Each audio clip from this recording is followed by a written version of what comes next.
Hey everyone, we have Vince here with us from Binance. He's the head of global institutional business, and he'll be doing a talk around under the hood of OTC trading and why miners should care.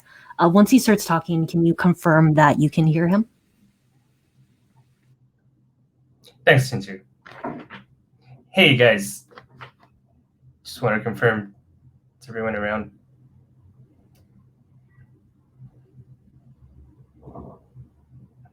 Someone can confirm, then we can just get started.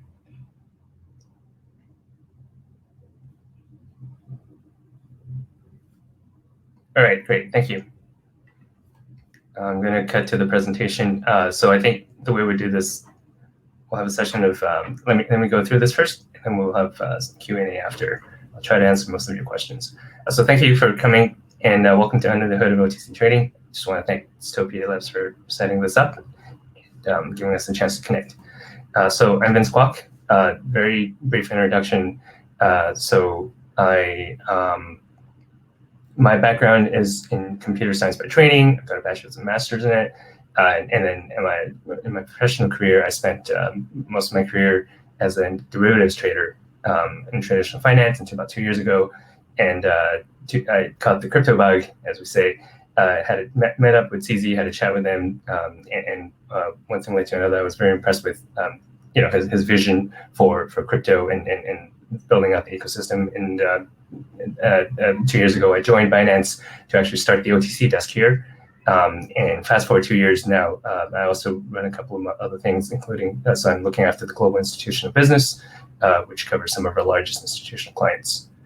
And let's get started. So let's start simple. What is OTC? Right? OTC stands for over the counter, where trades are basically done off exchange between two parties. So this term comes from traditional finance, where first of all, there's your on-exchange trades. Everything is done through an exchange, and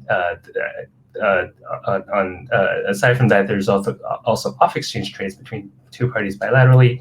That's known as OTC. It's nothing new. It's widely adopted in some of the other key markets where there's OTC, currencies, bonds, commodities, for example. So, very big question: why should miners care? Right? It's quite simple. Revenues are in crypto, while costs, for now at least, are still mostly in fiat. I think if you guys have been paying attention, there's a lot of changes and things happening. For example, crypto debit cards, like Swipe, like the Binance card, which is trying to change that, but it's still going to be a while until you can pay your rents, you can pay your electricity and everything with crypto or with these payment channels. So for now, I think fiat is still necessary. And if you're running this as a responsible business manager, you do want to sell your mined crypto assets into fiat in a safe and hassle-free way. More importantly, with minimal impact to the market. So what is the best way to do this? Of course, OTC. Benefits of OTC trading, there's quite a few. First and foremost, speed and convenience. You're able to immediately receive payment for your coins instead of having to wait hours or sometimes even days, depending on the size and the coin for an on-exchange execution. Reduce slippage. So you can trade a very large size without affecting order books and market prices, which the net effect is it gives you a better execution for the trade. Number three, to reduce market impact. There's a subtle difference between this and the second one. For reducing slippage, that gives you a better price for your actual existing trade. Why market impact is more important is because if you hold more of this coin, every percent drop in the market price affects the rest of your holdings. And I'm assuming if that's much bigger than what you're selling, you want to make sure that is as stable as possible. Fourth point, privacy. So trades are generally not publicized on exchanges, and in certain cases not publicized on the blockchain either, but I'll have more on that later.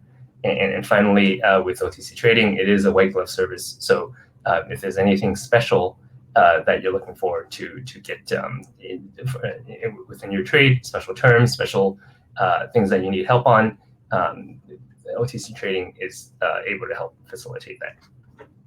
Now, after going through the benefits, of course, there's risks, right?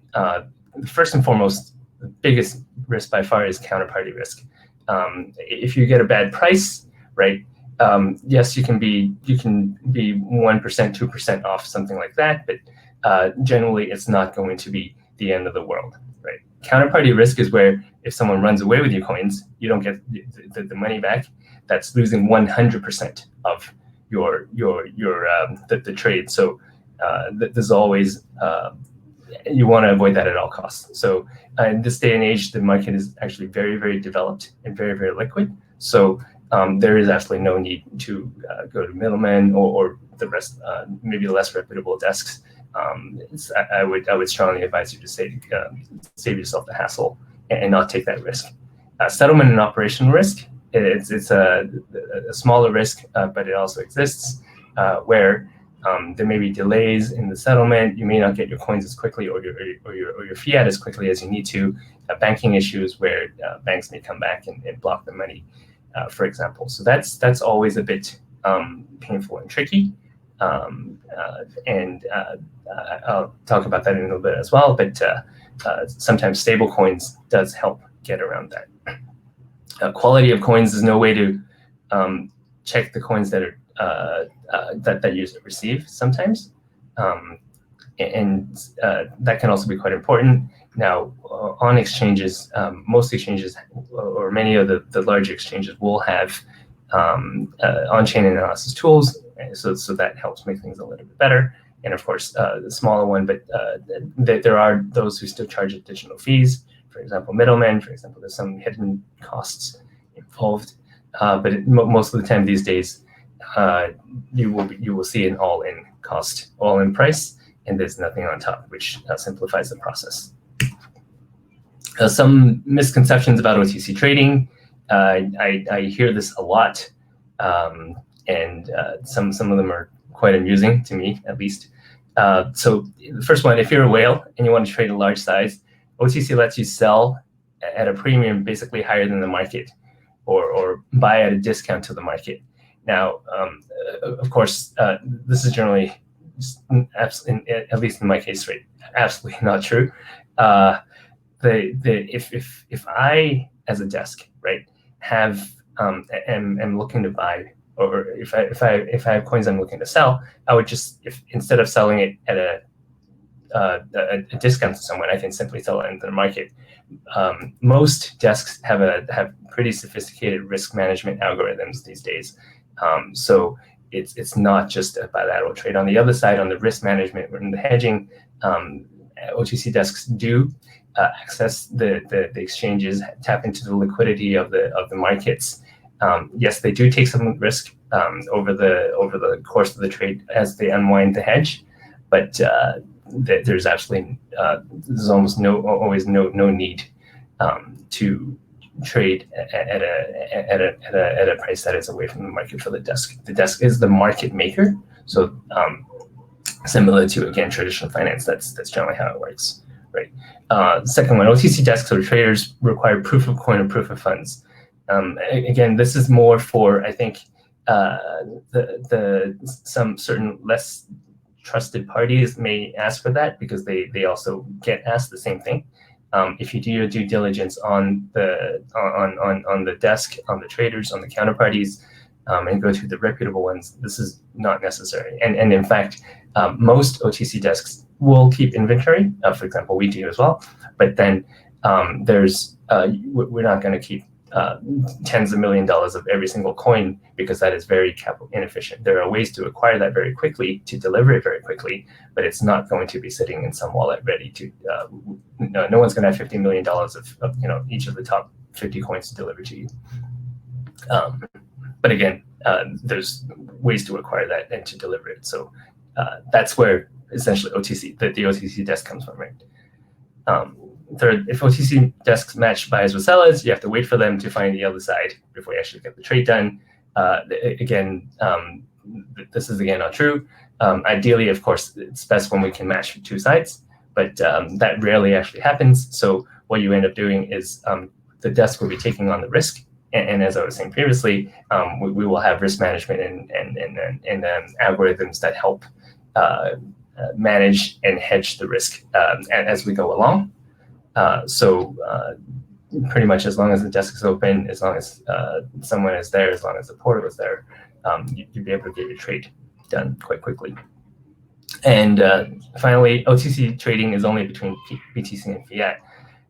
Now, there's a lot of volume on the OTC, which is between BTC and Fiat. These days, there's a lot that's going through USDT and Fiat, of course. But at the same time, another very important part of the market is the block trade market. So trading large amounts of altcoins, which may be less liquid, and converting that either into Fiat or stablecoin or BTC. So that is also a big segment of the market that, for example, we're also quite involved in. Ways to trade OTC. So there's three main ways for you to conduct an OTC trade. How it all started over chat, or what we call voice trading. So you go in and chat with an OTC desk and discuss the terms. Once everything is agreed, then the coins settle. Right? So that's voice trading. Over time, this is developed into setting OTC desks would set up a portal or an online system, right? Either through an OTC portal or an API for traders to actually access it directly. You don't have to. Some people would prefer not to talk to a person. Some people would just prefer to get it done in a couple of seconds and be on their way. So electronically, that's another option. Number three is of course some guys will ask to do it face to face. Now again, you want to be very careful about this. If you do a DD and there's pretty much no reason why you cannot guarantee the safety of the trade and your funds without having to meet someone face to face. In fact, I mean that puts you at a certain level in personal danger. So again, highly not recommended to do number three. I'm going to go through the first 2 points maybe in a little bit more detail. Next. So electronically, the OTC portal is something that we started towards the end of Q1 this year. It's available on Binance.com and Binance.us. The address is just otc.binance.com or otc.binance.us. It's quite straightforward to go through. This allows users to go in and trade. We have 25 coins at the moment, and you'd be able to trade that quite easily on the website. Some of the key benefits. So it's a very simple sign-up process. If you have an account with Binance, that's KYC, then you're pretty much set to trade OTC with us already.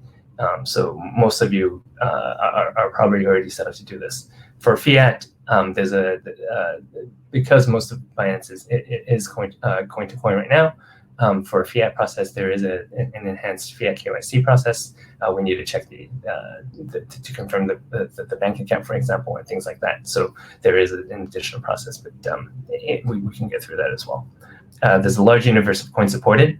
Currently, there's 25 coins on the portal, and for other coins that are not there, we support most of the 200 plus coins. I think we're at 210 now.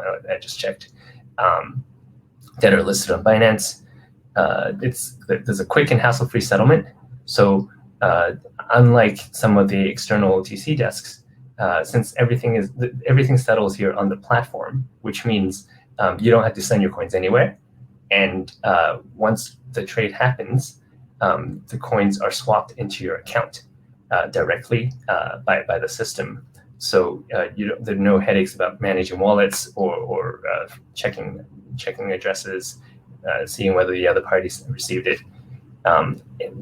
Which goes into the next point. It avoids counterparty risk because there's no need for you to send first, right, or manage wallet addresses. The swap happens pretty much at the same time. And you can keep your coins on a reputable platform, which if it's sitting on Binance, then depending on the markets, how you feel about the markets and what your view is, you can either just trade it directly yourself on the exchange or go through OTC pretty much on a whim, whichever option you decide on. And finally, this point it is quite important to certain folks. This is very, very privacy focused. So trading on an exchange, the problem with that is there's a public, it shows up in the public trade history. trading OTC, often what the problem there is, there's no exchange history, but when you send coins to the OTC desk, it goes through the blockchain. So in fact, I mean, this is an even more permanent trade history on the ledger, on the blockchain, that's going to remain forever. However, because this is an OTC trade within the Binance ecosystem, that there's a benefit that it's on the platform, so there's no blockchain transaction, but it's also not on exchange, so there is no public trade history on it. Of course, you do see it yourself, right, in your private trade history, but that's the only place where it will ever show up. So this is very, very privacy focused. Some more key benefits. So just to highlight the point about slippage. In this example, we're looking to buy 10,000 BNB using BUSD. The spot is 22.09. And if you look at the exchange order book, if you want to buy 10,000 units, that's going to cost you an average price of 22.4 with trading fees on top. And whereas the OTC price is actually just under 22.2, which is close to a 1% savings. And this is an all-in price, so there are no additional fees in the OTC trade. I'm going to pop over to a quick demo for those who are interested in how it's done. So this is the OTC screen. It's very simple, otc.binance.com. On the left, it shows you choose what you want to buy, what you want to sell. And on the right here, it's your quote. Let's say I want to sell some Bitcoin. So I click on this. I want to sell it into 5,050. This is 500,000 BUSD, let's say. So I get a quote. Bam. See, this translates to 43 Bitcoin, and this is my price and total proceeds. There's a timer for how long we can keep it. Typically, it's around 12 to 15 seconds, depending on the volatility of the market. Now that just expired, so I can do it again. And so I changed my mind. I don't want to do this. I reject the quote. Instead of 500,000, I want to sell 50 Bitcoin. So then we do the same thing here. Notice that when I type this in, the number just changed, right? So depending on whether you want to sell Bitcoin or you want to specify the Bitcoin or the BUSD, you can change that here. I'm going to do it one more time, and then we're going to trade it. I'm just going to do a live trade here. This is the live trade. Just want to make mention. So I'm going to accept the quote.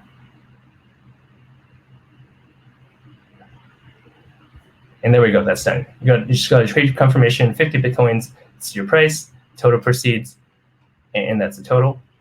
You can go to your trade history. And this shows you the trade that we just did, that we completed here.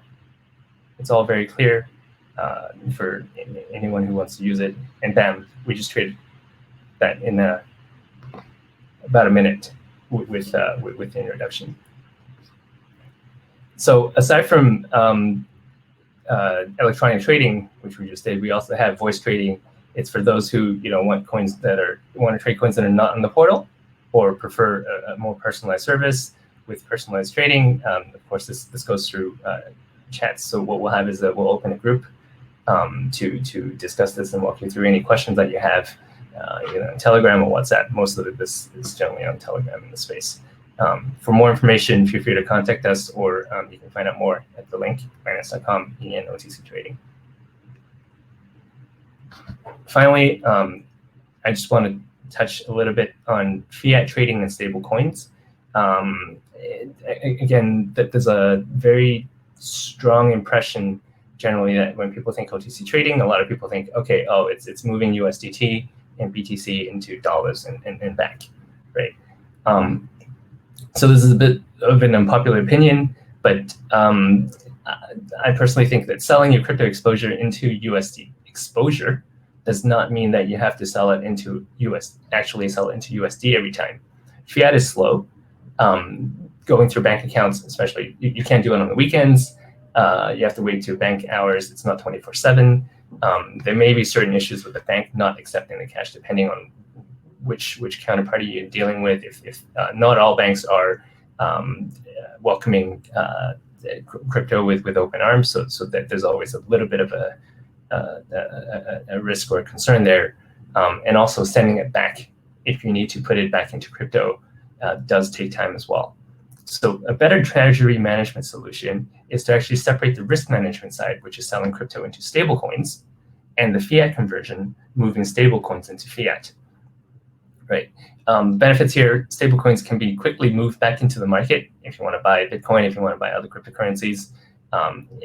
If you see a good opportunity, most people are watching the crypto markets all the time. So, and with your experience in mining, I'm sure there's a lot of color that you're getting. So you may have a situation where you want to trade around this a little bit, right? And also, once you do have that operational need for fiat, you can always easily convert that into fiat one-to-one at stablecoin issuers or at OTC desks. The recommended way here, I know this is talking about OTC, but at the same time, I do want to promote what I think is best for the community, right? So if you want to do it quickly with an OTC desk, of course we're here. But also, another way to do this is once you trade your crypto into stablecoins with an OTC desk, when you actually want to off ramp, you can make sure that you sign up with a stablecoin issuer, and from there you generally are able to convert between USD and stablecoins, for example, BUSD, USDC, PAX, TUSD, on a one-to-one basis. Most of the time, there are no fees aside from bank charges. Again, banking is a bit tricky, so that's a very easy way to do it. For example, with BUSD, you can actually automate the entire process such that when you send your BUSD off Binance into Paxos, which is the stablecoin issuer, it registers. Once it hits the wallet, it will redeem your coins automatically and send USD to your bank account whenever you need it at that point. So once this is automated, it can actually be very, very convenient. So that concludes the presentation, and wanted to take this chance to go through some Q&A.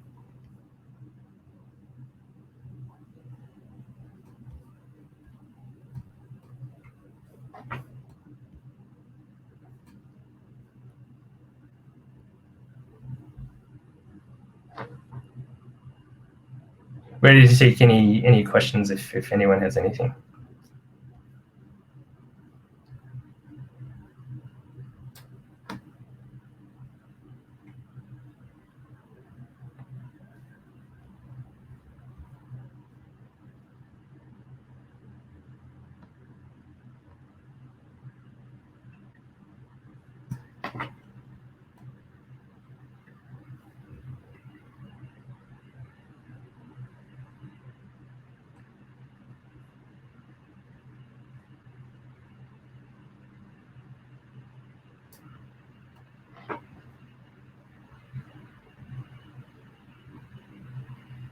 John N.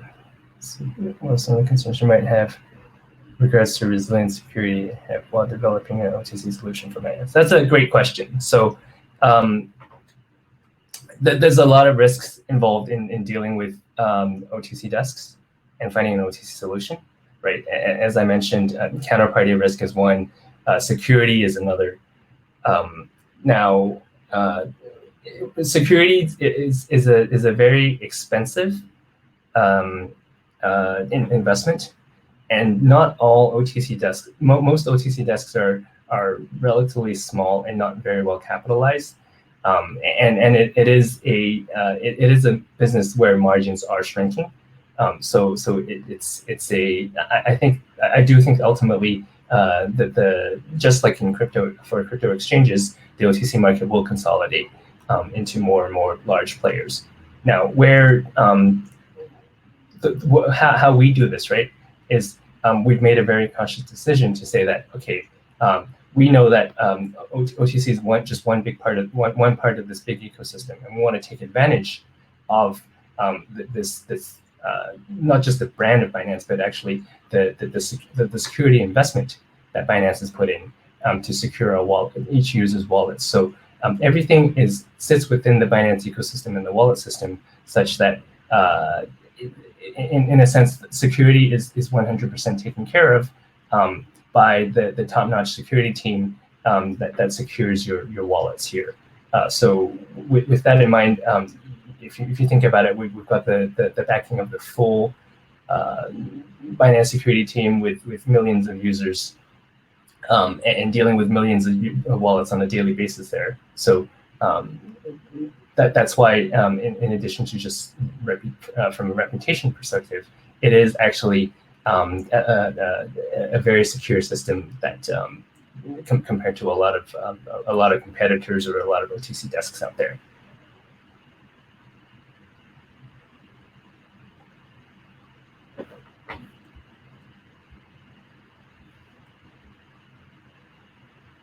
I'm going to go through some of the questions in the on the questions tab. So the first question, is there a minimum amount to buy or sell to use the OTC? Right now, we've set it on the portal. The minimum size is $10,000. So it's about one Bitcoin or 10,000 US. The maximum size there does fluctuate and depend on the markets and the coin that you're looking at on the portal.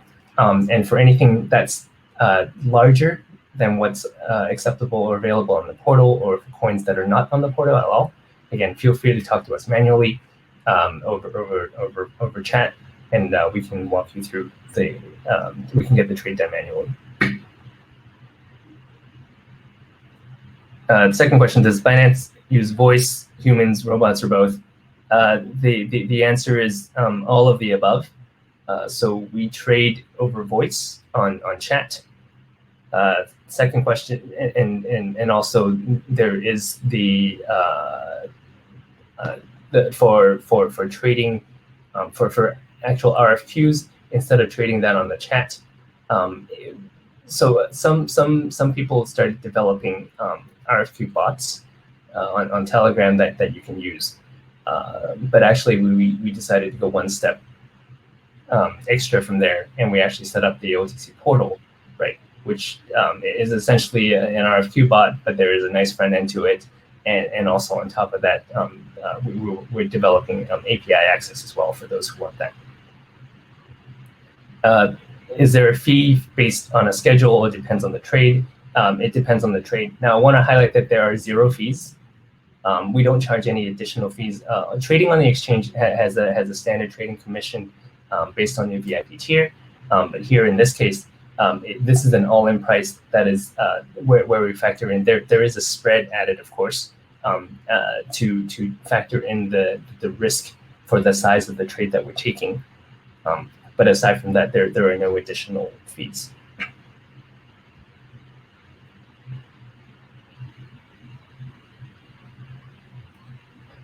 Is trading mostly automated, or does someone have to approve the trade?